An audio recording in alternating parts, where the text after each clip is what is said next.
Good afternoon, everyone. My name is Meagan Lawson and I'm the CEO of COTA New South Wales.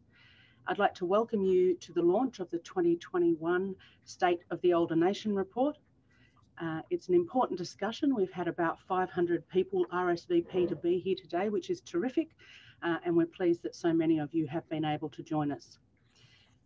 Before we get started, I'd like to acknowledge the traditional owners of the land on which we are all meeting today. I'm coming to you from the COTA New South Wales office. I'm the only one in the office here in Sydney this afternoon on the land of the Gadigal people of the Eora Nation. But we're gathered on lands today from Sydney right across to Perth, from Cairns right down to Hobart. So thank you very much for joining us. I would like to pay my respects to elders past, present and emerging, and extend my respect to any First Nations people who are joining us on the webinar today. For those of you who aren't sure, COTA stands for Council on the Ageing. We are the peak organisation for people over 50 right across Australia. The COTA Federation is made up of each of the COTAs in the states and territories, as well as COTA Australia, and we are the people who have produced the report that we're launching today. We're a policy and advocacy organisation. We work with politicians, policymakers, service providers and the media to make sure that the views of older people are heard and acted on. And this is a large part of the work that we do and make sure that we understand what older people right across Australia are thinking. We're on a Zoom webinar today. It means that everybody is on mute except for the presenters. You won't be able to unmute yourself as it's a webinar, not a meeting. But you can ask questions at any time by using the Q&A panel. The Q&A panel is at the bottom of your screen, right next to right in between participants and polls. And as I said, you can use that at any time to ask questions. We will be having a panel discussion and we'll be using those questions as we go through. You can also use the chat panel if you want to just make a comment. And again, that's down the bottom of your screen between polls and something else along the bottom there, but that's where you can just write a comment if you'd like to make a comment about the things that you're hearing today. I'm going to hand over to Anne Edwards right now. Anne is a sociologist. She's spent her professional career in universities in England, Victoria and South Australia. Her last appointment was as the Vice-Chancellor of Flinders University. Anne is the current president of COTA South Australia and the immediate past president of the COTA Federation. She's been a keen supporter of SOTON since its inception. She was on the steering committee for the report in 2018, and we appreciate her advice. But Anne's going to do a welcome now. So over to you, Anne. Thank you, Meagan, and welcome to everybody that we've got that we can't see, but you can see us. My engagement with COTA now goes back over 10 years in South Australia and more recently with the Federation and COTA Australia. So I think I spend a great deal of my life doing COTA things. And as Meagan said, I was actively involved in the first survey that we ran in 2018, partly because of my own interest from my academic background. So the State of the Older Nation national survey of over 50-year-olds in Australia is an essential component of the activities of the councils of the ageing, who are committed to improving the lives of older Australians. There are now millions of people in the older age groups. They're very diverse as the population as a whole, with significant differences in income, health, language and cultural background, education, geographical location, family and social circumstances, gender and sexuality, participation in employment and community, religion, and so on. So you've got a significant chunk of the population within which you find the wide range of social and other differences that we'd find across the population as a whole. COTA needs to know what people are experiencing, what problems they're facing, and what obstacles they are encountering. What are their preferences and opinions in order that we can argue for the appropriate policies, programs and services that will challenge ageism and age-based discrimination wherever we find it. COTA is actively seeking to use the information that we gain from available sources to advocate for the people we represent. A major reason for initiating the survey, in fact, is to much more accurately reflect diversity that we find in the population that we represent.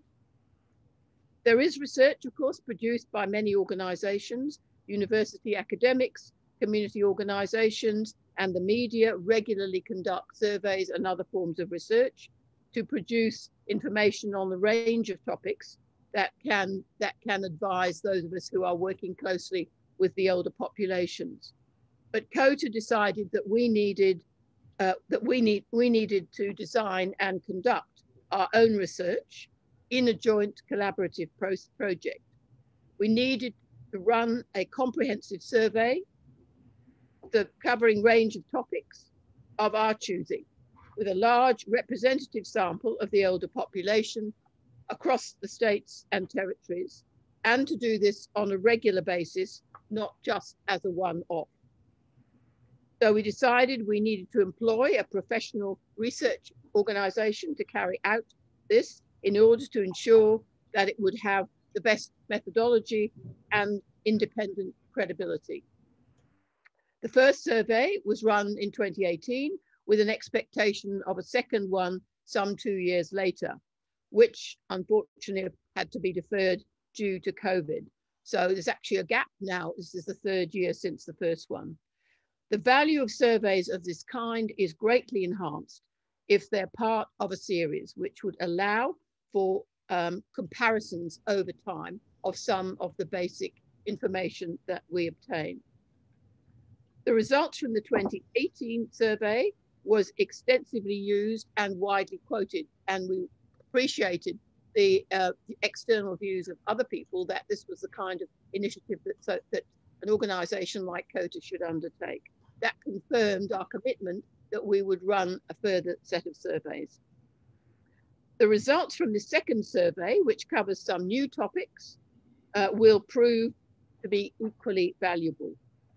The size and diversity of the sample allows detailed analysis of different subgroups in the population and variations by state and territory, which can increase its value to the various quotas and also to the governments across the country, as well as a variety of external bodies who are interested in the lives of older people.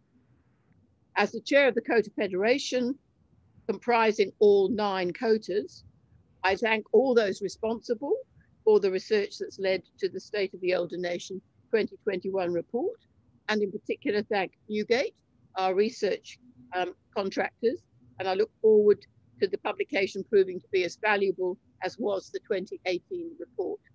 Thanks, Meagan. Thanks, Anne. I'll now just give a quick précis of the report, some of the highlights, particularly the things where we're noticing differences over the 2 reports. We're going to be moving into a panel discussion after I finish that. So make sure if you've got a question that's, a burning question, you can type it directly into the Q&A as we go through the report or as we're having the discussion, and that way you won't forget the, most burning questions that you'd like to ask. As you know, this is the second State of the Older Nation report. The first was back in 2018. As Anne said, we intended to undertake the research again in 2020, but then you know what happened next. It was a very big year for all of us in 2020. The survey is a product of the COTA Federation. It's a nationally representative sample about the lives, views and requirements of older Australians, and that's anyone over 50. The survey was conducted by Newgate Research between the 9th and 24th of February this year. The survey was conducted online and took the 2,830 participants around 20 minutes to complete. Participants were drawn from a professional online research panel. An excellent mix of ages was achieved across the sample, with participants ranging in age from 50 to 92 years of age. The sample size results in a very robust maximum margin of error of 1.8%, plus or minus. We acknowledge that this style of research has some limitations, particularly for those people who don't have access to a computer, are less digitally literate, and who don't speak English as their first language at home. The 2021 survey repeated the same questions on a wide range of topics from 2018, including quality of life, financial security, health and access to medical services, employment, and age discrimination. And it also included some new topics just for 2021, including opinions around job maker, assisted dying, elder abuse, technology, social isolation, and of course, COVID-19. It's exciting to be building a body of evidence we can compare over time, and we're able to see some really significant changes in the results this year. So I'm just going to go through the topics that we've asked questions on, and I'll draw your attention to where there are differences in the results between 2018 and 2020, or where we've 2021, or where we've found something particularly of interest. So in terms of quality of life, 70% of respondents feel younger than their actual chronological age, but people don't feel as young as they did in 2018. So in 2021, 71% of people felt younger. In 2018, 80% of people felt younger than their actual chronological age. Nearly 3/4 of participants, or 73%, rated their quality of life highly. That was a score of 7 or more out of 10. Although again, there was a significant decrease since 2018 when the figure was 78%. There was also substantial declines in all other aspects of life tested in the survey. Physical health. In 2018, 67% of people had a rating of 7 or higher out of 10, but that was down to 57% in 2021. Mental health, ratings declined again from 80% in 2018 to 72% in 2021, and social relationships, ratings declined from 72% in 2018 down to 66% in 2021. Older Australians remain largely optimistic about the future, but not quite as optimistic as they were in 2018. Around 2/3, or 65%, felt positive about what the future holds for them personally in the next year or two, but this has declined from 70% in 2018. 3 in 10, or 29% of people, feel things are getting better for their generation. And although 1/3, 33%, were of the view that things were getting worse, this is significantly lower than in 2018, when 41% felt that things were getting worse for their generation. In terms of healthcare, among those who needed health and medical services, the majority, 69%, had no difficulty in accessing them. And that's slightly down from 2018, when 72% of people said they had no difficulty accessing services. It does mean, however, that a significant number, or 31%, had a medium to high level of difficulty in 2021 accessing the health services that they needed. This was believed to be due to a range of factors, including waiting lists, which people rated as 34% of people rated as the reason, up from 26% in 2018. The cost of services stopped about 31% of people accessing the services that they needed. And COVID-19 restrictions meant that about 21% of people weren't able to access the services they needed in a timely way. As I said earlier, physical activity is less than previously. Older people were less physically active than they were 3 years ago. Fewer than half, or 46%, report that they get the more than 2 hours of exercise they would need each week to meet the standard, significantly lower than the 49% in 2018. 1 in 5 people, or 21%, say that they were doing less physical activity than they did before COVID. Turning to employment, the age people are able to access the aged pension has been gradually increasing, and it was 66 at the time of the survey. Half, or 49%, of those aged 65 or over have retired, which has dropped substantially since 2018, when 60% were retired at 65. More than 3/4, 78%, of those aged between 66 and 69 have retired, and this rose significantly from 2018, when it was 69%. 1 in 10 people over 70 have not retired, and this is fairly consistent with 2018. Among those still working, the median age they expected to retire was 65. But within that, a substantial 1 in 4, or 25%, of older people think that they will never retire. Financial security. Older Australians, like most Australians, I think, report mixed experiences of financial security. Asked about whether their finances would meet their needs for the rest of their lives, over half, or 55%, gave a quite high rating of 7 or more out of 10. However, that leaves 45% who don't feel very secure. These results, again, are fairly consistent with 2018. Of significant concern is that 16% report having overdue bills, which is significantly higher than in 2018 when it was at 12%. Further, 4% have had an increased difficulty in paying their mortgage or rent compared to before the pandemic. Those who have difficulties selected 4 types of bills on average, which is higher than the 3 total types of bills they selected in 2018. So we can see that the numbers are increasing, but also the number of bills and things they're having trouble in paying are also increasing. Age discrimination. More older people are reporting experiencing ageism. More than 1 in 3 have experienced some form of age-related discrimination since turning 50. That was 37%, which was up from 33% in 2018. The most common form was employment-related, with a quarter, or 26%, having experienced it while seeking work or while they're in the workplace. This was, again, a significant increase from the 22% in 2018. Moving to the new areas of the report, there are also some concerning findings. This was the first time that we've asked about elder abuse, and it's certainly something that has had an increased focus over the last few years for anyone who's working in this space. 1 in 7 older people have experienced or report experiencing elder abuse or knew somebody else who had. And probably more concerning is that even fewer have sought any help. 4% of people reported experiencing abuse themselves, and 12% knew someone who has. Amongst those who have experienced it themselves, just 47% had spoken to someone about it. So that's under half were able to find services or felt comfortable speaking to someone about that abuse and that experience. And those who knew someone who was experiencing abuse were more likely to seek assistance at 59%.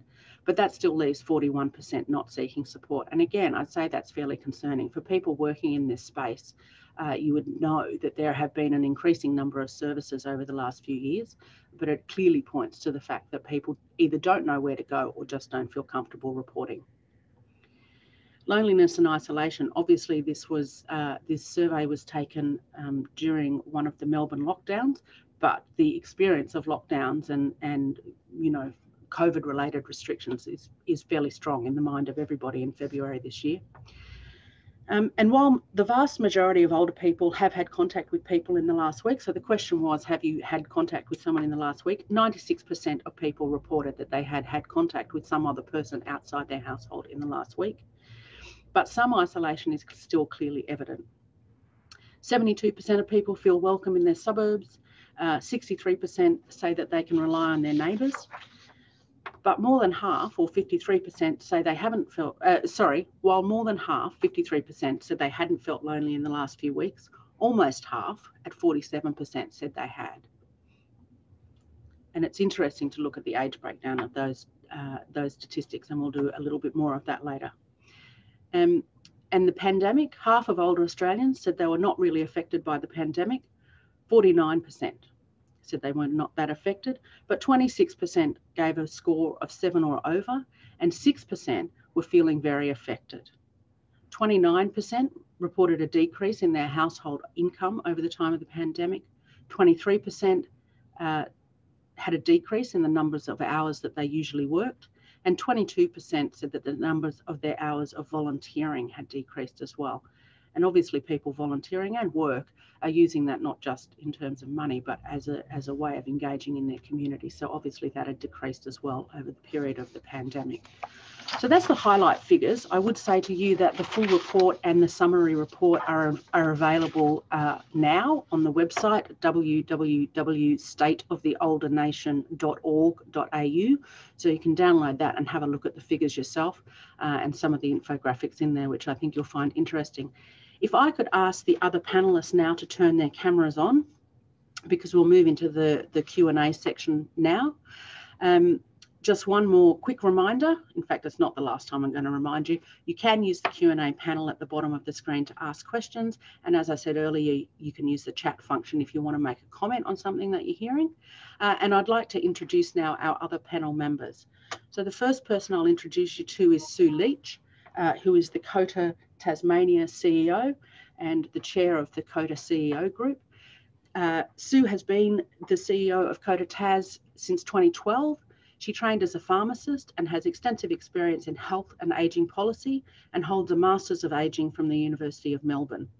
She has a special interest in ageism and its mental health impacts, health literacy, arts and wellbeing, and the role that age-friendly communities and inclusion can play to benefit the health and wellbeing of people. Outside of work, Sue is studying a Diploma of Fine Arts and is a mosaic artist. Edith Chen is joining us. Edith is a volunteer with COTA Victoria and has been volunteering since 2007, which is a really long time. Born and raised in Taiwan, Edith has a strong interest in ageing and associated issues in her adopted land. Edith's volunteer work with COTA includes being a peer educator for various programs, a conference speaker, and challenging ageing as a program facilitator and creating age-friendly communities. She has been involved in building networks in the Chinese community in the Moonee Valley Council area, particularly in Flemington and surrounding suburbs. A bilingual book, A Golden Age in Flemington, 10 Years of Active Ageing, tells the story of this work and won the Victorian Community History Cultural Diversity Commendation Award in 2019. Thanks for joining us, Edith. And Russ has worked at the AIDS Council of New South Wales for the last 12 years in various roles, but most prominently as the coordinator of the LOVE, which stands for Living Older Visibly Engaged project.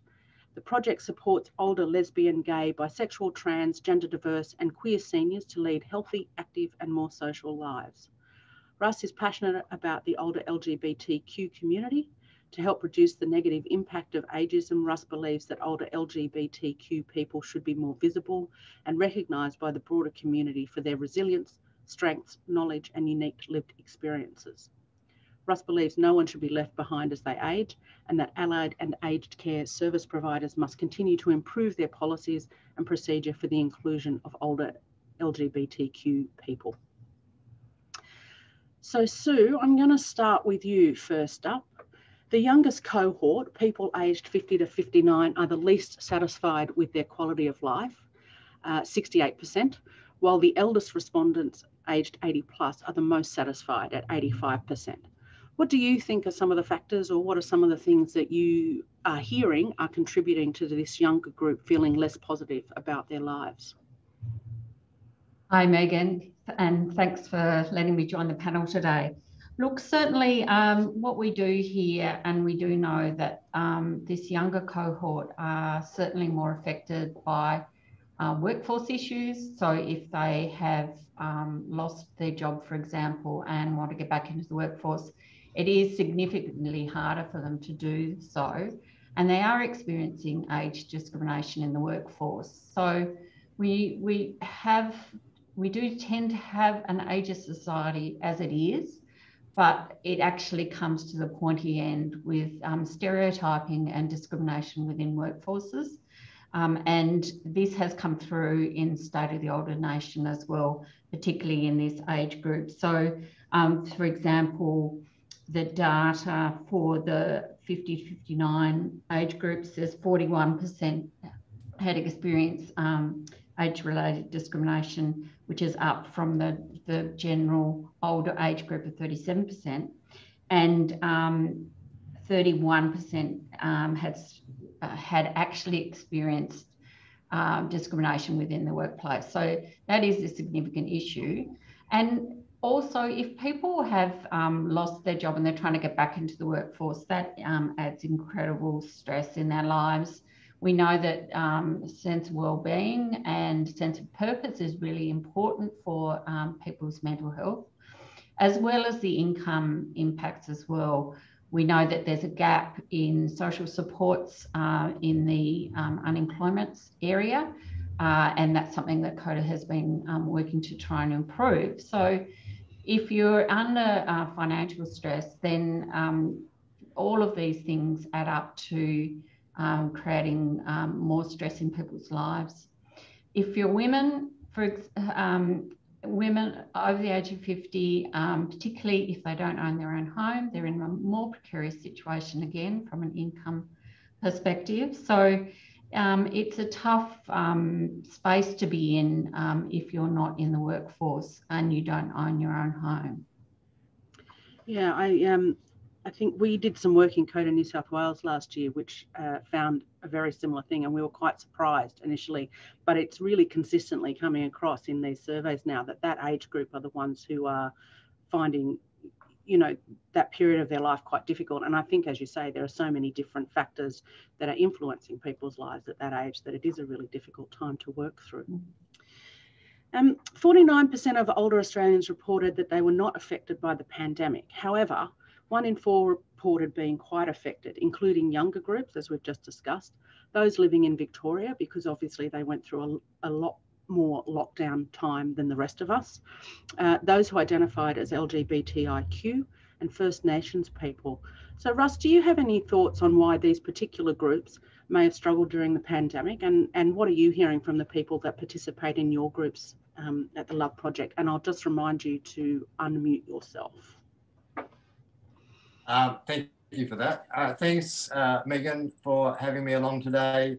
And I too want to acknowledge the traditional owners of the land that I'm joining you on, the Gadigal people of the Eora Nation, and pay my respects to the elders past and present and emerging. Yeah, look, I think a lot of these issues sort of overlap. And I know that I'm sort of answering a bit about sort of social isolation and the pandemic, and I think there's a bit of a sort of intersectionality to a lot of these issues. But we had a monthly drop-in group going at ACON for the older community, the older LGBTQ community. And we took it online straight away when the pandemic hit. And we didn't get a lot of people, but the people we did, which was about 10 or 12 each week, was such a great real-time kind of way to sort of find out what was going through, the sort of what was happening to people. Yeah. For themselves and for their friends that weren't online. So I think something that you said earlier about the experiences of the pandemic and people feeling like there was a waiting list and the cost and the COVID restrictions were sort of exaggerated. Well, I think we have to acknowledge that perhaps how older LGBTQ people access services and their experiences of how they access services is quite different to the mainstream. And there's a historical difference for how older queer people will come forward and present in services and ask for help. So I think that was probably one of the factors. What I was hearing a lot of was there was a lot of confusion around the messaging. And I know everyone experienced it in the first 6 months in particular, but there's a lot of fear and people were just staying inside because they really just didn't know what was going on. Like whether they could go out, should stay in, wear a mask. It was, but I could feel there was, and a lot of people were talking about heightened anxiety and depression for having to stay inside or don't know what the story is or what the next move is. So I think that was another probably contributing factor. I think sometimes for older queer people, they may not have as large or as strong or as supportive sort of social connections as well. Or most older people have lost friends, but sort of not to generalize, but sort of our experience in the older queer community is we've lost a lot of people over the years, particularly to HIV. Yeah. So as they've got older, their networks have got smaller, so less people to sort of be in touch with. And I think there was always that conversation of people really wanted to have that face-to-face contact and they weren't able to. And being online just wasn't the next option, wasn't the next natural option. I think a lot of older people are doing really, really well and they're really embracing it and taking on online technologies. But there was definitely still a population out there that we have to look after and look out for and support and find funding to sort of do more computer literacy sort of upgrades for people so they can be more sort of connected, and particularly for services online now, because over the last 12 months, so many services went online. And that's just such a new experience. So, oh, look, there's also the idea that sort of older queer people don't necessarily have as much biological family. They have chosen family, but not necessarily the biological family that might be there, the brothers and sisters, sons and daughters that might have been able to look out for them as well. Yeah. So I think that, yeah, there's sort of some of a bit of a handful of sort of some of the issues I think that might have impacted our communities, and also might be similar but not the same as for Indigenous people, for younger people, for the CORD community. I think it's anyone that is sort of marginalised, prioritised in populations, have exaggerated sort of experiences in these kind of traumatic times anyway. Yeah, I think that's right. And that's certainly the kind of thing that we hear as we're talking to people as well. That thing about services going online has really accelerated over this period. And I think that's been really difficult for that group of people who don't have good digital access. So it is something that we are constantly aware of. But I would say that one of the messages from this continues to be to government that you can't just provide services online. It's actually important to have face-to-face services and for people to have the ability to use those as much as possible. Thank you for that. And I happen to know that you had a rather significant birthday in the last week, which has tipped you over into one of those new age categories. So I'm going to throw this one to you. The 80+ groups are most likely to have the most positive outlook and feel that things are getting better. And I'm wondering if you've got any ideas or any insight as to why that might be the case. Yes, well, 2/3 were fairly relaxed about the what the future looks like. But it's certainly true that it's a higher proportion among those over 80. And I must say, to me, it was a bit counterintuitive. So I did some thinking about this. We do know from the survey that the main factors that influence people's attitudes, positive or negative, about how they view the future are financial security issues, which of course relate also to housing, physical and mental health, and family, social circumstances and relationships. Those are the three groups of factors which are by far the most significant. Now, for those who are over 80, it may well be that their financial situation is fairly settled. And they're also looking at a shorter time frame, realistically. But one could speculate too that maybe their lives have settled into a pattern. They're not recently retired, they're not recently encountering the sort of aging process. So maybe they've settled into a pattern, they expect that it will continue, and that they imagine that, things are going to go on much as they are, barring any really negative things happening. Whereas those who are in the 50 to 70 have got a longer time span, much more opportunity for things to happen that are unpredictable and can disrupt the kind of lifestyle they'd like to lead. But it still, I think, is a bit surprising, primarily because it seems that what one would have expected to be the impact of significant changes to physical and mental health, negative changes to physical and mental health, would be part and parcel of the experience of the 80s. Yeah. So that's the bit that I find a bit puzzling. You'd also have to say that they're increasingly likely to encounter the death of a spouse, those who are relying on their families. Many of them are actually still living in couples. So what I drew from this really is that this is something we need to take seriously and perhaps look at more carefully. And if you add into that also the fact that we are very well aware of the point that was just made, that this age group is the one that is least comfortable with going online and transacting their business and also their social relationship through the internet, I'm a bit mystified, actually. I'm glad you asked the question. And often what you get in surveys is you get more questions. The data throws up things which are not self-evident, and you then have to go out and dig around and try and find out what's really going on. Yes. So we might have to do a bit more digging on that one. Thanks, Anne.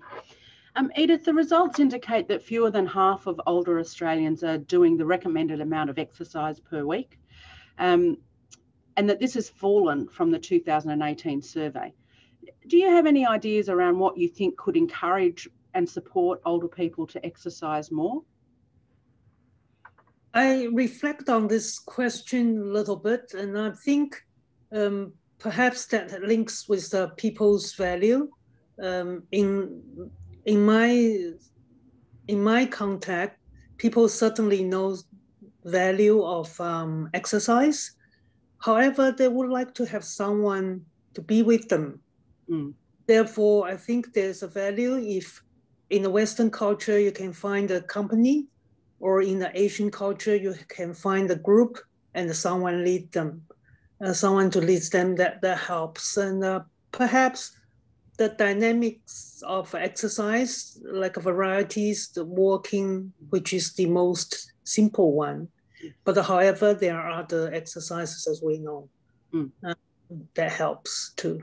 Yeah, terrific. Thank you. I think you're right.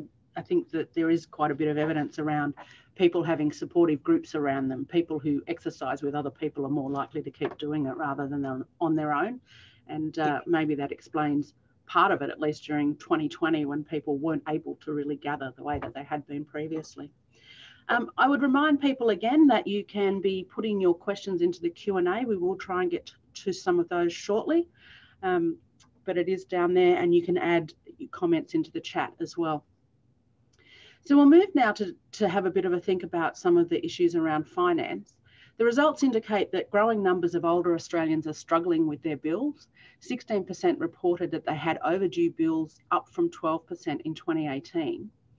Older Australians who are most likely to have overdue bills were in their 50s, with low annual household income and living with a disability.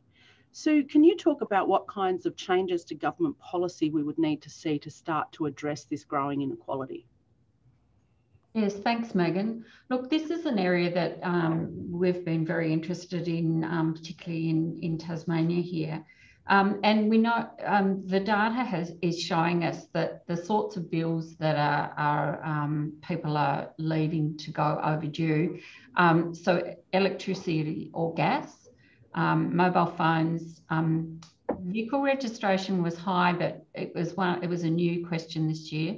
And also high in the data is also internet connections. So I think from my perspective, it points to this growing inequality, particularly for low income households. And we've seen the same group that I was talking about before, with the in the over 50s that were on low income. So it's tough to be able to afford access to data, for example.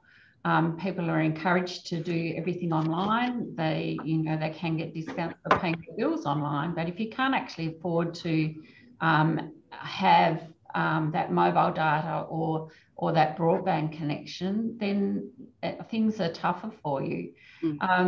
We do know in Tasmania, our electricity prices generally are cheaper than around the rest of the country, but we tend to use more because we're a colder climate, and so that it's we do know that people are very aware of that, and people are going without to be able to afford to meet those bills. Yeah.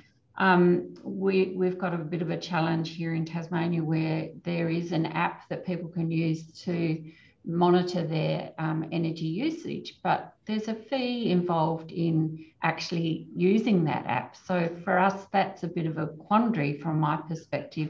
It is available at no cost for people who are on the hardship scheme, but it seems to be counterintuitive if you're giving people an app to help to moderate their energy costs, and yet you're charging them for it. So I think there's some other things that we're really interested in exploring, and one of those is getting data-free access to government websites. So if we are forced to conduct our business online instead of being able to walk into an office, that should not attract data charges. We know that people learn well by seeing something visual. Yes, it's great to be able to have videos about how to do things, but if that's chewing up data and you don't have a lot of data in your plan because you can't afford it, then it's not going to work for you. So I think there are some policy levers that governments can consider in this space. We know that in Tasmania, we've got one of the lowest digital inclusion indexes in the country. And we are working with a group of other community sector organisations and also some of the telcos and NBN to try and work out what a policy setting could look like that could be more equitable for people who are doing it tough and can't get online for a range of reasons, including that affordability issue. We still have a long way to go about increasing people's digital skills, of course, but the policy settings around how we can make it easier for people to afford to be online, I think, is a really important consideration. And I mean, look, you know, the obvious one also has to be, if you're looking at that age group, that some of those people are on JobSeeker, and $40 a day is not enough to live on. And I think we need a federal government change there to actually raise that rate to something that is actually allows people to live with some kind of dignity, to pay their rent and to have 3 meals a day. The report also indicates that 1 in 4 older Australians don't think they will ever retire. We know for some people, continuing to work is a financial necessity, even though we also know that some people continue to work because they enjoy the engagement opportunities that brings.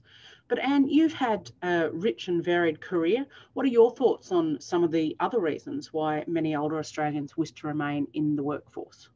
Yes, well, I'm certainly in that 1 in 4. I can't imagine ever. The term doesn't mean anything much for me. I think the first thing I'd say is that what we mean by retirement and how we view it have been changing really fundamentally over the last 30 or so years. I mean, it used to be pretty simple, really. Retirement for men meant you left the full-time workforce, you stopped drawing a wage, and you started drawing the age pension, and with a life expectancy often of sort of up to 10 years or thereabouts. Now, it's something which people look forward to. They felt that it was something they'd earned, both in terms of the work they'd done and the taxes that they'd paid. And for a high proportion of the older population, they owned their houses. So their financial situation was relatively secure. Some women, of course, this model applied, but for many it didn't. Women who had intermittent involvement in the workforce, who were for large parts of their lives largely dependent on a male breadwinner because they had full-time domestic duties. But both employment and retirement have changed for men and women. And so for a variety of reasons, I think people remain in the workforce for a whole range of reasons for longer, some because they like it, some because they need it for the money and so on. So all of that affects really what does retirement represent. And as people live longer, they have different expectations about how they want to spend their time that may amount to 20 plus years from 60s onwards. That really, I think, has a major effect socially and culturally on what we think retirement represents and how we want it to fit into our lives. So, I mean, where I come from in this one is, and there has been research done on this, what does the word retirement now mean to people? You know, it clearly is not what it used to be, and it's not necessarily seen positively either. The notion that when you step out of the full-paid workforce, you somehow disappear from visibility and from active engagement in the community is definitely a negative. And so that's one of the reasons I think why people choose to describe themselves in different ways, other than filling in forms which says tick a box and say you're retired. I'm certainly in that category. I'm alternatively employed if I have to find something. Now, the survey, the people in the survey who don't think they'll ever retire are probably people, let's be honest, who have choices and are aware of their choices. And there are a large number of people we know who don't. I mean, there are certainly people in some occupations where even working through to your 60s can be a real challenge, particularly those in which their physical work is heavy and it involves their bodies. And so, you know, I shouldn't be negative about the fact that retirement still retains an attractive appeal for some people, but I think for a very large number of people, the term does not carry that meaning. And so what they think they're going to do is more about how do they relate to the workforce, part-time work, maybe intermittent work coming in and going out. And then, of course, this whole area massive area of unpaid volunteering, which is where we know many people as they get older want to remain very closely connected and engaged with their local communities and with the life around them. So, you know, it's a fascinating area, I think, and something we could well do some more research on. Absolutely. We've been doing some work on it in New South Wales. I know that the president of my board is not keen to use the word at all, even though she has just finished working full time. She certainly still seems very busy with all of her volunteer work. Russ, unfortunately, many older people who want to work are facing employment-related age discrimination. That came in at about 26%. I know that ACON has done work over a long period of time on a program called Pride in Diversity, looking at reducing discrimination against LGBTQ people in workplaces. And it's been a very successful program. But how do you think we might be able to challenge the biases that exist in many workplaces against people? And we know from other work that we've done that it's not just older people, it's younger people too, that we're ageist right across the board. I'm wondering if you have any ideas about how we might challenge those biases. And I would remind you again that you're on mute. Yeah, I think it's, I sort of break this question into two parts. And I think the most important thing is that we just need to do much more on ageism. It's the last ism that we really need to focus on and haven't done enough work with on a really broad sort of social scale. Yeah. So it's really like a top-down effort from sort of state and federal governments and all of community to really look at the value and respect of older people in the workforce. I think many kind of people going for jobs can just see themselves excluded straight away just in the wording of the job. And they almost know that they're not even going to get a foot in the door to even show who they are and speak to who they are. So I think sort of that whole, I know ageism is coming through this conversation quite a lot, but I think we just need to really focus on the negative impacts of ageism.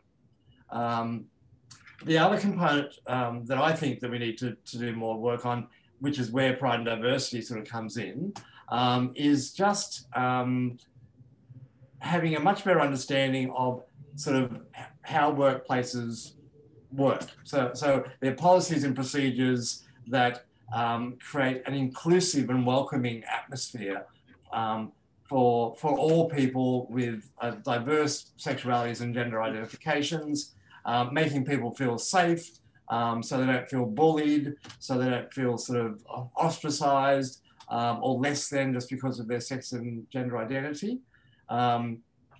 And like you said, that's where the success of Pride and Diversity has been, to help workplaces develop better policies and procedures. But we just want to see ourselves in those environments. We don't want to feel like we have to sort of not bring ourselves or part of ourselves into a work environment. I can't imagine, like I've been pretty lucky over my 58 years so far to not really feel sort of the pushback for just being me, but so many people do feel like they just can't be themselves. They can't talk about their boyfriends or their same-sex partners or whatever in the workplace. They can't sort of tell you what they do on their weekends because it's not sort of that typical kind of mainstream kind of idea of what we had lunch with the family or whatever it was. So they hold back all the time. So workplaces need to broaden, be more understanding, but embed policy that changes the whole workplace culture with ongoing kind of education for all the workplaces, whatever the size of the business. Yes. So I think they're the two things that we really need to sort of put a lot of energy into is ageism, which is kind of just so sort of crippling for a lot of people, and the idea of being more inclusive, understanding that we have all very lived sort of lived experiences, and we have lots to contribute and lots to kind of give a business that's going to sort of not necessarily be kind of what you would originally think. So yeah, I guess they're my two things. Yeah, thanks for that, Ross. We've been doing some work quite closely with Challenger and recently released a report on this, but we're just about to start looking at some of those exact things that you're talking about, the kinds of interventions that you can have in workplaces, because I think we need to recognise, first of all, that this isn't an individual problem. It's actually a systemic issue and it needs to be addressed in that systemic way. And I think that's one of the things that Pride and Diversity has actually been really good at doing, to say, this isn't about you, this is about us, and looking at how the whole group can actually change their attitudes and do things that make people feel more welcome in their workplaces. And just valuing that lived experience, that wealth of knowledge of older people. You know, they just bring a different perspective. Yeah, that's right. Thanks for that. I will remind you again, I've got about 20 questions sitting in the Q&A at the moment. We're going to get to those shortly, but if you've got something, please remember to put it in there. And I've seen some comments coming in on the chat as well, so thank you for those. In a new series of questions exploring social isolation and loneliness this year, the results found that most older Australians had some form of contact with other people outside of their household over the last week. However, concerningly, 4% of people stated that they had no contact with anyone over the last week. Having a purpose can contribute to having an improved sense of self. Edith, you're a really active volunteer, not just with COTA, but with other organisations as well, and are deeply involved in your local community. Do you have any tips or things that you would suggest to people on how they can stay engaged and connected in their local communities? Thank you, Meagan. I think this is a very difficult question. I've been trying to debunk it for the last 15 years, even with the small community. It's very difficult. And as far as the isolation and the loneliness goes, the migrant seems to manage in between of acceptance and expectation. Therefore, during the lockdown, we seem to work quite well without people going to mental side of the issue. However, yes, I hear you that engagement is a big issue, but I'm so sorry. You need someone to drive it. And you can't have a very big appetite. You have to do it small. Yes. And you have to drive it. Someone has to drive it. Yeah. I think that's true. And I think we've noticed for years that governments fund less of that now. But you're right. Things don't always happen on their own, do they? They actually need someone to be out there pushing for stuff to happen and making or being the glue in the first instance to make those kinds of things work. Yeah. Yeah, unfortunately. Thanks for that. There were also mixed results on the question of loneliness. Most older Australians said that they didn't feel lonely. However, close to a quarter reported feeling lonely either some or most of the time. This was high amongst people identifying as First Nations and LGBTQ. 23% of LGBTQ people said that, and also those living in aged care. And of course, those who'd been recently bereaved. So Russ, your project is about ways for older LGBTQ people to be engaged and visible. I know that you do lots of activities. My Facebook feed has been filled with advertisements encouraging people to get to participate in the bowel cancer screening program. It just keeps coming up in my feed at the moment. But how do you think we could address this in a systemic way? Yeah, look, it's this is one of the other major issues. Like whenever we do a survey or a needs analysis, and it's familiar across probably all of our work really, the sense of social isolation is just increasing as time goes on. And so much so that I think England now has a minister for social isolation, I think it is, which I think is fantastic because it's such a negative impact on mental and physical health. I think that for our communities, certainly many older LGBTIQ people live alone. Many may not have life partners or partners that can be supportive as they get older. Again, many may not have sort of the biological families to sort of depend on. They have a chosen family, which is really good, but they're also older. So they're sort of all aging together, and simply that is sort of like, as they get older, they're not as mobile, they can't sort of get together quite as much. Then there's the online thing that they're not sort of wanting to connect like that. I think we just have to create safe spaces wherever we can to invite people in to continue to meet each other, to continue to connect.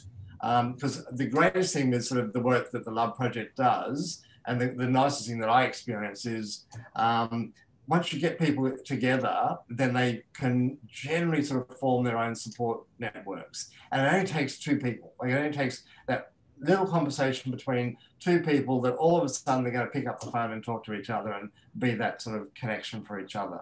Yeah. And some are sort of really sadly kind of very isolated and haven't had contact with people.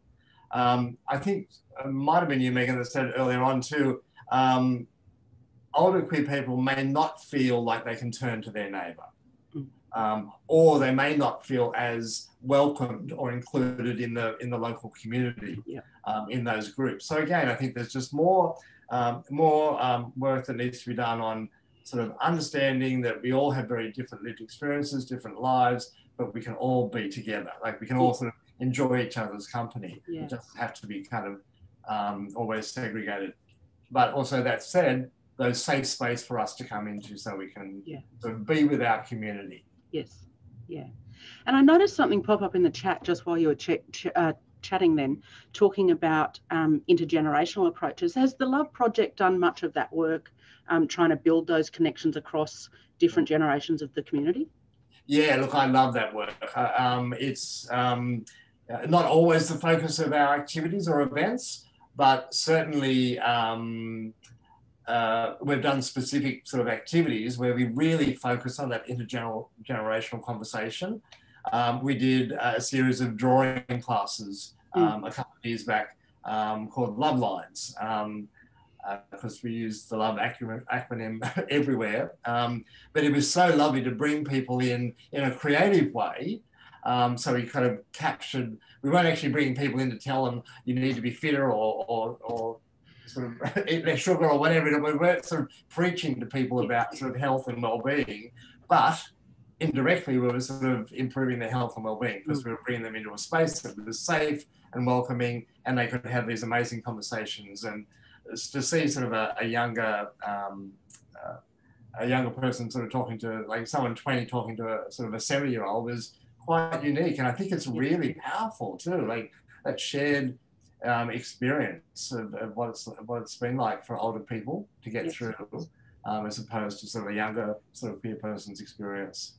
So yeah, I feel like there are some held communities that do that intergenerational thing quite well, and there's that real valuing of elders. But I've also really noticed it in the LGBTQ community, that when you go places like Mardi Gras, and I was lucky enough to march with the 78ers, not this year, but the year before, the feeling of respect that broader community has for that group of people who led the way was palpable. You know, people running and wanting to touch people, and not that you would do that now, obviously, but at that, it was just before COVID, that last one. But it was a really palpable kind of feeling. And I feel like some of those more marginalised communities actually do that stuff better, because they've kind of had to, in some ways, to build. Yeah, and I think from a big picture, we look at that older community and we do really kind of respect them for how they led the way. Yes. But sort of bringing people together to have the conversations, I think just, and to record the conversations, I think too, is a really unique way of sort of making, sort of lessening kind of the social isolation of everyone. Yeah, exactly. Thank you. 41%. Sorry, I'm just going to move now into elder abuse. So I'm going to come back to you, Sue, but 41% of respondents who knew someone who had experienced elder abuse did not seek assistance or speak to anyone about it. Sue, I know that you're the board member of Elder Abuse Action Australia. I'm interested to hear your thoughts about why so much elder abuse goes unreported, or why people aren't willing to actually speak about this. Yes, it's a tough one. It's a complex area, and there are a number of factors coming into play. As a community, we've been given permission now in the domestic violence space to speak more openly about domestic violence and the impact that that has on communities and on people. I don't think we're quite there yet with elder abuse. And part of it's an awareness raising issue. We've just had World Elder Abuse Awareness Day, which is a really important international day of raising awareness that elder abuse does exist in our community. But we need to have it more part of a mainstream conversation in our community. I've always been a strong believer that at the heart of elder abuse is ageism. So we need to battle that as a primary prevention as well. But we also need to make people aware that there are places that they can go to and talk about their experience, to ask for advice, and for the broader community as well to answer that niggling question of, you know, what is going on here. In fact, the Tasmanian government at the moment have shifted their campaign. They've got a new campaign that's been running for about 12 months now that essentially says it's okay to ask the question, and having a link through to the elder abuse helpline in Tasmania. We know that from the data from the State of the Older Nation, there is a low awareness of the helplines. So I think there's a big piece of work that needs to happen there. We've got some really great trial programs going along around the country at the moment that are tied to the National Plan Against the Abuse of Older People. And they are bringing different sorts of interventions together, which is, I think, is a really good approach. So you've got lawyers working with social workers, or you've got lawyers embedded within hospital systems or health systems, so that it's about, we were talking before about creating safe spaces. We need safe places for people to be able to talk about their concerns. And as a whole of community, we need to talk about elder abuse more, which so that it can be highlighted as much as domestic violence is highlighted within our community, so we can have those conversations. Similarly to domestic violence, there is a really big factor about shame. Usually the perpetrators in elder abuse is a family member. Yes. And that's a really tough call to make a decision about what to do when it is one of your, so it could be your son, your daughter, your nephew or your niece, for example. And that's a tough gig to actually make a decision that you want to get police involved or lawyers involved, getting intervention orders in place. It's a really, really hard conversation. And what older people are telling us is they just want the abuse to stop, but having some sort of legal recourse against someone that they love, that they can see that there could be underlying issues that are going on, which could be gambling, it could be financial stress, all those things we talked about before that could be putting pressures on their family members. They want the abuse to stop, but they don't necessarily want to go down that track of legal recourse. So another one of the national plan implementation trials is around elder mediation, which we think is a really interesting area to explore as well. So where you can actually get some mediation happening that could prevent going down a legal pathway, and actually just getting people to understand what's happening from different directions. And so that's one to watch as well. So I think we do need more campaigns of raising awareness about where people can get support. Look, there is a national elder abuse helpline that you will be redirected to a helpline within your state and territory. And I think it's important for people to be aware of that if they do need support. And I'm going to read it out if that's all right, Meagan, because it is important. So 1800 353 374, and that's the National Elder Help number, and you would be redirected to a helpline within your state and territory. Terrific, thank you. It is such a complex area. I remember having discussions when there was an inquiry in the New South Wales Parliament about mandatory reporting. But as you say, this is not, it's not the same as child abuse. That, you know, there are people who are competent to make their own decisions, who are making very complex decisions about whether or not they want to report. And as you say, I think the really important thing is making sure that we have nuanced enough responses that can respond to what's going on and make it stop, without necessarily, you know, sending someone to jail or going through a really complex and difficult legal process. So it's certainly one that we need to keep talking about. I know in New South Wales the numbers calling the helpline are rising, but again, when you look at these numbers where people say they're not reporting, it's obviously we need to get more messages out there and more concerted campaigns. And we are waiting on the prevalence study. So there's yes. a large national prevalence study. We're waiting on that to come through. I think State of the Older Nation is providing some insight into what's going on. We've also had the Royal Commission report into elder abuse in facilities, which is, you know, it's expanded our definition of elder abuse, because traditionally it's been out of institutional settings. But we have a small proportion of people, older people, within institutional settings. Most people are receiving their aged care in the community. So we do need to expand our thinking about where the abuse is and where it's happening, but we also need to be mindful that that issue about ageism and how older people are perceived in society is something that has to be tackled as a whole community. So we're not othering a very large proportion of our community. Exactly.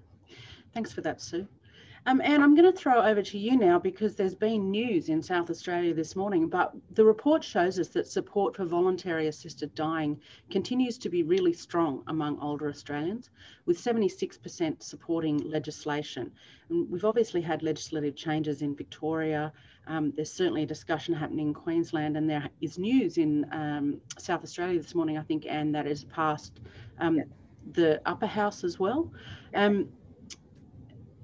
So several states have passed the legislation. Others are actively debating at the moment. We're lagging behind in New South Wales, I would say. Do you think this issue is now mainstream and another case where political action is just behind community sentiment? Well, it does look like that. I mean, a lot of the states that followed, I think, modelled their legislation on the Victorian experience. And those of us who took a bit longer to do that also had the benefit of being able to look at the report on how it had been implemented and the take-up rates, and the reports back from some of the professionals who were closely and directly involved with voluntary assisted dying. And I think that has encouraged the other states. Some of the most alarmist critics all over the place in the media, but also in the community, really haven't got any ammunition to continue some of those campaigns.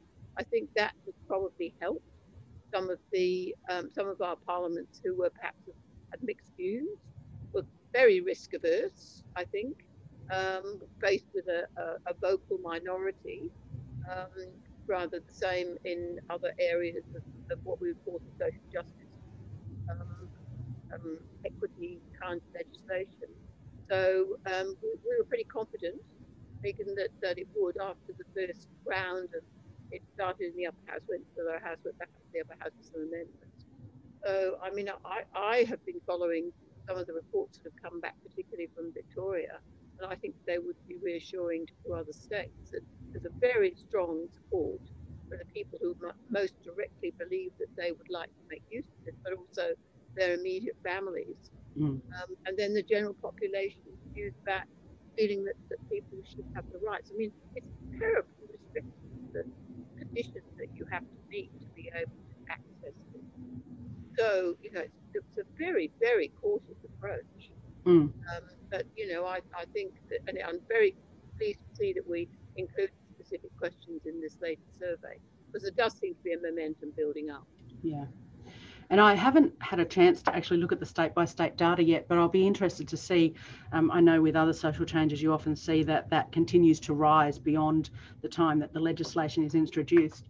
But I think, Russ, that when we were talking about marriage equality, it was sitting at about 75% before the government did anything. So I think, you know, when we talk about things like the Uluru Statement and voices for First Nations people, again, they sit at that kind of rate. And I think some of our politicians might need to, you know, get a bit more with the times, because I think it's very clearly that the community is often a long way ahead. I'm going to start moving now to the Q&A, like the questions that are coming in on the Q&A panel. So keep those coming in if you've got other questions. The first one here is from Alex. Bearing in mind the different responses to COVID-19 by various state governments, any significant differences across the nation on health, particularly mental health? Alex, I'd have a go at answering that one and say that we saw a very clear distinction with Victoria, and obviously Victorians suffered through a much more extensive lockdown than other states and territories. But is there anything else you might add to that, Sue? I think looking at the kind of stats that we're seeing in the report. Yes, I think there were some other standouts along the way. There's certainly some regional divide as opposed to capital city divide in some of the quality of life stuff. But also, if you're a woman over the age of, in that 50 to 59 age group, and you might be in Queensland, but your quality of life might not be so good. So there are some interesting sorts of different analysis across the states and territories, and they are highlighted if there's a greater variance in the report between states and territories. I think the timing of when we went out for the survey was interesting in that, you know, we did hit Victoria in one of its lockdowns, so that has bearing on it, and it just, you know, the last month, it just shows you how quickly that things can change in this aspect. So I think we need to bear in mind that at any point in time, if we have a state or territory that has a COVID community outbreak, that things can change very quickly, and all of those factors about social isolation can come into play for older people across the country. Yeah, I think I noticed that one of my former colleagues from the New South Wales Ministerial Advisory Council on Ageing, Roy Starkey, was asking one about rural and regional differences. And from memory, there were some differences, quite significant differences in Queensland and rural areas in Queensland, but it didn't show up in other parts as much that I can remember, Roy, but I would have to go and have a really good look. I think we know that health differences across the population are worse the further you get from a GPO. So I think things like that you would expect to be mirrored in this data as well. I've got one here from Carolyn, who's a PhD student looking at energy poverty among older low-income Australians. I wonder whether the report comments on energy poverty specifically besides the difficulty in paying bills. I might throw to Anne on that one, but I'd start, Carolyn, by saying that we did find there were particular kinds of bills that people had more difficulty with. And energy poverty is something that the COTAs have been working on across the board, because there, you know, it's not just about not being able to be paying bills for older people. Older people often choose to not turn the heater on so that their bill remains low to the detriment of their health. But Anne, I'm going to throw to you there and see if there's anything else you'd like to add into that. Well, I mean, this actually is an interesting question because it goes to the strengths of the COTA Federation as a federation. So, and often people in the community who approach one of the state COTAs are not necessarily discriminated between aspects of their lives which affect the Commonwealth and aspects of their lives which are affected by state governments. What is interesting is that we get comments about income, which go obviously to the Commonwealth system, but when they talk about cost of living, that is very largely actually code for saying the things that I have to pay for, many of which are related to state governments, obviously not rent, that's a state issue, but it's not a state government issue directly.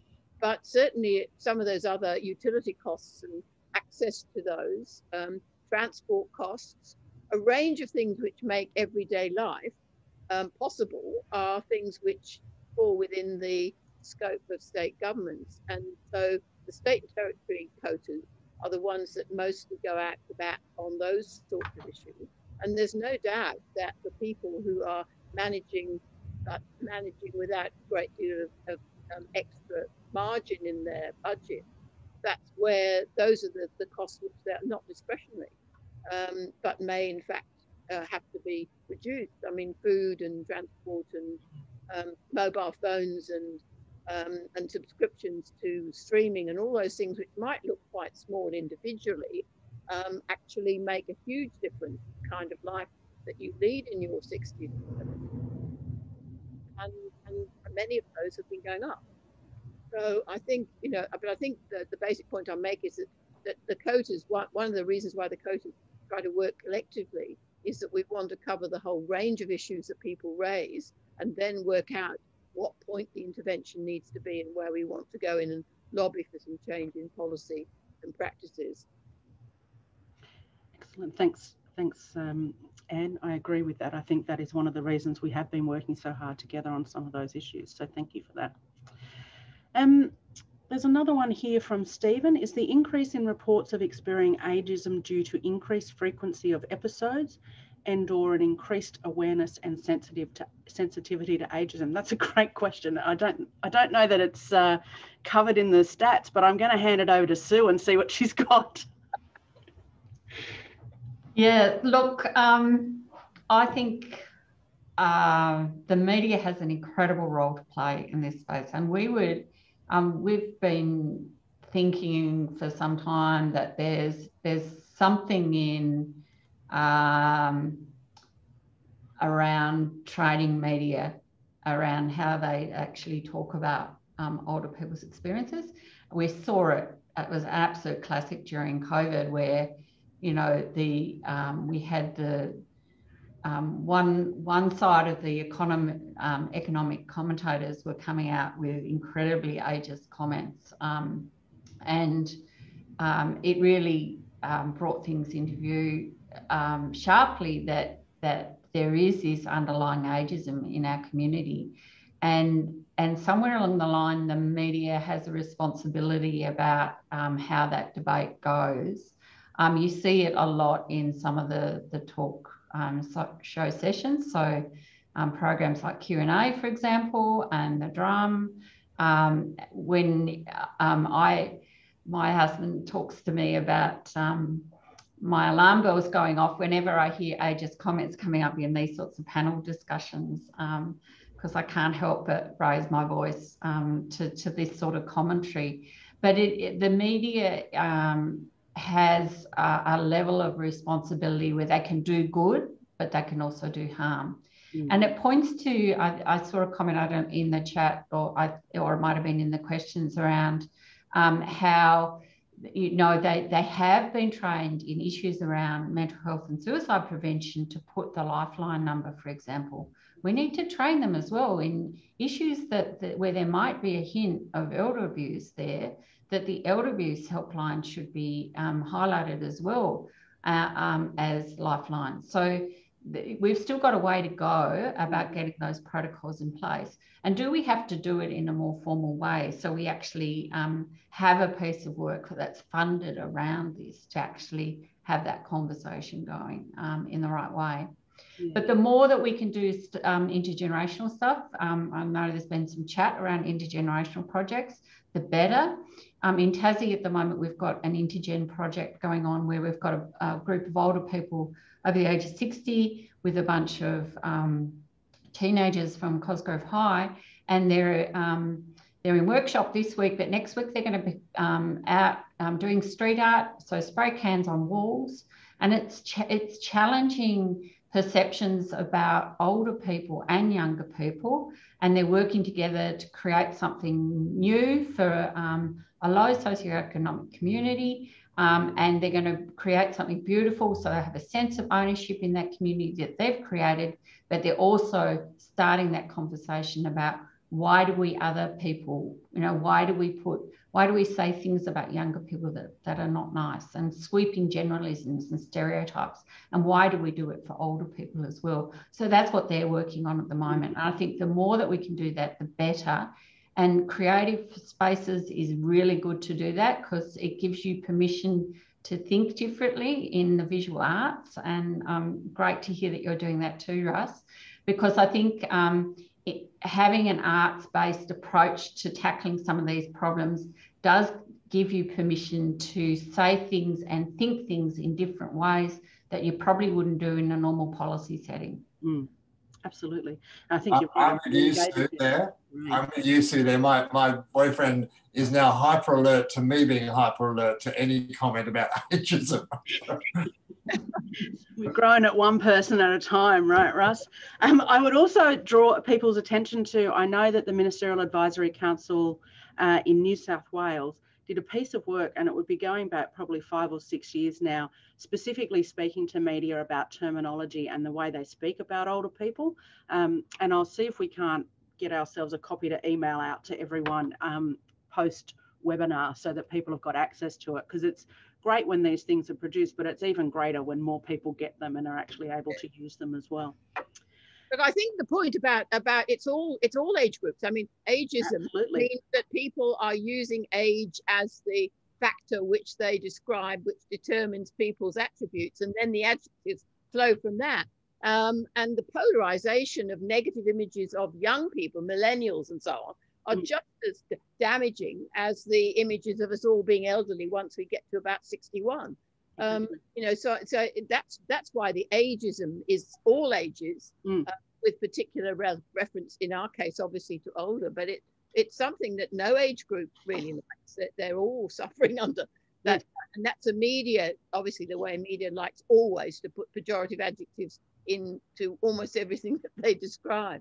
Yeah, we did some work at COTA New South Wales recently around employment with Challenger, as I mentioned earlier, and we spoke to younger workers as well as older workers, and in that survey, it was quite similar to the figures we were talking about earlier, but 33% of older workers said they'd experienced ageism in the workplace, but equally 31% of younger people said they'd experienced it as well. So it's a weird thing, because it's one of those things that we all experience, and we kind of all go through different parts of it, but it is certainly something that is worth all of us challenging as well. Okay, we've got time to go to a couple of more questions. I think we've covered one here, Anne, that you asked about the influence of COVID. I think we've kind of talked about that a little bit, but there's one here from Kirsty Bartlett-Clark. Russ, you said how older LGBTIQ people access services is historically different. Can you please describe what this looks like? And I think that's an interesting question, because I think it does cut across all of those people, as you spoke about earlier, who are marginalised or part of marginalised communities. So Russ. Yeah, I'm really pleased I got the opportunity to answer this question. I saw it there. So thanks, Christy or Kirsty? Kirsty. So thank you for that. I think it's important to remember that older LGBTQ people have lived a very different traumatic experience through their lives, facing a lot of discrimination and stigma outright. And that stigma and discrimination bleeds into organisations and businesses that don't include us in their business. And the classic example is aged care, and the work that's being done for inclusive policies around sort of older queer folk being included into aged care services. So what happens is, as older people get older, they've got this lived experience of being discriminated against, so they're less likely to pick up the phone or walk through the door if they don't feel like certain things like their gender or sexuality aren't going to be even acknowledged.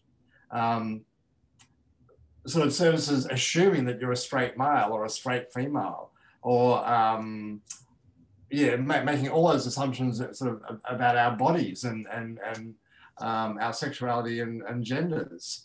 So there's still work to be done there where we feel that everything is available to us the same as everybody else. So I think that's the basic difference is just understanding a very lived experience that's very different, full of trauma, full of discrimination, which is similar to sort of the other populations like Aboriginal and Torres Strait Islander people, CORD communities, people living with disabilities, you know, older people living with disabilities. So all those sort of minority groups have sort of another layer to sort of bring with them through their lives that often isn't identified. Exactly, and I think it's just really important for service providers to acknowledge that and to be looking at ways to make those services more inclusive. I think we've got time for one more question. I have a question here from Val Fell, who is a 92-year-old COTA volunteer, lives in Wollongong, so I'm going to give you the call out there, Val. And I'm going to throw it to you, Edith, as one of our other volunteers. Val's saying that maybe peer support would be an idea in terms of having people more engaged and I think across services as well. Maybe older people are less inclined to talk to younger people. But Edith, what's your experience? You've volunteered as a peer educator and a peer support person at COTA Vic for a long time. How do you think that changes the way people experience services? There was a stage that when older people preferred to receive information from older people, but I think society is also changing. While sitting here and listening to our ageism issues in the society, I just wonder that it's being sort of embedded in our education since we were young. And in comparison to cross-culturally, we do feel that we seem to experience a bit lesser degree. Yes, peer support does help. However, as time progresses, we have to recognize there's a lot needs to be intergenerational. Yeah, and we have a organization that set up by young people who provides aged care services. So they particularly match up the young and old, and they try to provide services through that way. And I think it's gonna be something that the people liked. Yeah. And I guess too, it's about a mix of services, isn't it? It's about making sure that that is available, but also recognizing that sometimes the age of people who are working is going to be changing. So we just need to be able to make sure that those services are as comfortable as possible for people to access as possible. So I'm going to draw it to a close now. I think I've got so many questions that we didn't get to, and I really apologise to everyone whose questions we didn't get to, but I hope that you've enjoyed the conversation today. I'd really like to thank Anne, Sue, Edith and Russ for joining us today. I think it's been a great conversation. You've really thoughtfully answered the questions that we've put to you all. I'd also like to acknowledge before we finish the work of the steering committee who pulled this report together, and pay my very special acknowledgement, I guess, to Karen Appleby, who works for me here at COTA New South Wales, who's just done an amazing job pulling this together and coordinating it across the entire federation. But she's been ably assisted by Corey Earlham and Laurie Axford, and also Daniel Garrard from COTA Australia. So thank you to the entire team. It's been a hard job, but we got there in the end, and I know you'll all sleep better tonight. The report is available for download. It's you can go directly to the COTA Australia website and download it from there, or you can type stateoftheoldernation.org.au into your browser and the report will come up there. We'll also be sending an email out post-webinar, which will direct you to the COTA New South Wales YouTube channel. I always feel very young and funky whenever I say that, but there'll be a recording of this webinar there, and you can share it with all of your friends who might want to learn more about the report as well.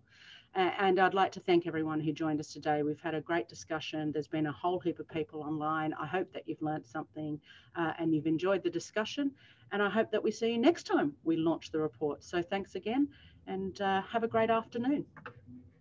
Thank you, Meagan. Thank you. Thank you very much.